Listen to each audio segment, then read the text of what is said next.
Over the last few years, the DF-21D anti-ship ballistic missile, ASBM, has attracted a lot of attention. If it is successful, it will represent a severe danger to U.S. Navy, USN, carriers, as well as other sophisticated warships of the USN, the Japanese Maritime Self-Defense Force, and others. Anti-ship ballistic missiles require a complex support system in addition to the missile itself. A carrier-killing ASBM, unlike a missile launched at a fixed target, requires terminal guidance since it must reroute its flight path after re-entering the atmosphere.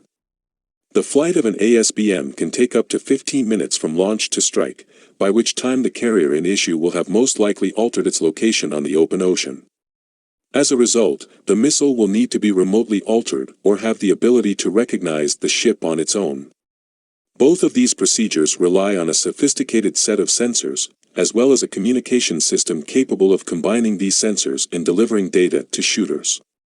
The U.S. Navy is anxious about the DF-21D, which is why it is focusing so hard on shipborne anti-ballistic missile (ABM) technology. Other countermeasures being developed by the USN include strikes on DF-21 launch locations at the start of a war, perhaps delivered by nuclear cruise missile submarines, SSGNs, as well as electronic warfare. This is why it's critical to stress the necessity of the auxiliary ISR and communication systems that enable the DF-21D. It is not necessary for the U.S. to destroy every launcher or shoot down every missile in flight. Both are essential capabilities, but the main goal is to disable the missile support system, making it difficult for China to detect, target, and destroy U.S. carrier groups. Nobody knows what would happen if the 2nd Artillery fired a salvo of DF-21Ds at a carrier combat group from the United States. Without U.S. assistance, some percentage, depending on reliability, would invariably go astray. With shipboard ABM systems, U.S. escorts would shoot down a certain percentage.